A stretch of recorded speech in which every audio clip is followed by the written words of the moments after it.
नमस्कार। भगवान परशुराम के बारे में कुछ रोचक तथ्यों से मैं आज आपको अवगत कराऊंगा। भगवान परशुराम विष्णु के छठे अवतार है और भगवान परशुराम जमदग्नि ऋषि और प्रसेनजित की पुत्री रेणुका के पांचवें पुत्र थे। आज हम जानते हैं कि भगवान परशुराम का नाम परशुराम कैसे पड़ा। परशुराम को उनके माता पिता बचपन में राम कह के बुलाते थे। उनके पिता ने राम को हिमालय जाकर भगवान शिव की आराधना करने को कहा। पिताजी की आज्ञा का मान रखकर राम ने ऐसा ही किया और उनके तप से प्रसन्न होकर शिवजी ने उसे दर्शन दिए और असुरों का नाश करने के लिए कहा और राम ने अपना पराक्रम दिखाया और असुरों का नाश कर दिया।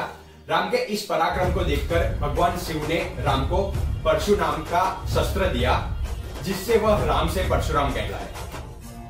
क्यों अपनी ही माता का परशुराम ने सिर काटा था, यह तथ्य के बारे में मैं आज आपको बताऊंगा। परशुराम की माता एक बार पानी लेने के लिए नदी पर गई। वहां पहुंचने पर पानी के साथ खेल रहे एक खूबसूरत राजकुमार को देखकर आकर्षित हो गई और उन्हें आश्रम जाने में देरी हो गई। उनका पति उनकी वापसी का इंतजार कर रहा था। बाद में जब वो आश्रम पहुंची तब जमदग्नि ऋषि ने अपनी दिव्य शक्ति से यह बात जान ली। जमदग्नि ने अपने सभी बेटों से यानी अपने 4 बेटों से अपनी माँ का वध करने के लिए कहा, पर मातृ प्रेम में वह सारे पुत्र अपनी माँ का वध न कर सके। बाद में महर्षि ने अपने सबसे छोटे पुत्र परशुराम को अपनी माता और अपने सभी 4 भाइयों का वध करने के लिए कहा। परशुराम ने अपनी माँ और अपने 4 भाइयों का वध कर दिया और उनके पिता ने उससे प्रसन्न होकर वर मांगने के लिए कहा और परशुराम ने अपने पिता से माता रेणुका और 4 भाइयों का पुनः जीवित करने का वर मांगा।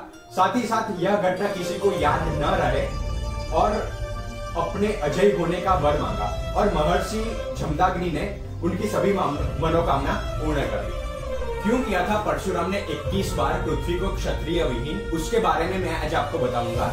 एक बार कार्तवीर्य ने परशुराम की अनुपस्थिति में आश्रम को उजाड़ डाला था, जिससे परशुराम ने क्रोधित होकर उसकी सहस्त्र भुजाओं को काट डाला था। कार्तवीर्य के संबंधियों ने प्रतिशोध की भावना से ऋषि जमदग्नि का वध किया था, यानी परशुराम के पिता का वध कर दिया था और क्रोधित होकर परशुराम ने 21 बार पृथ्वी को क्षत्रिय विहीन किया था और 5 जिलों को खून से भर दिया था। जय हिंद, नमस्कार।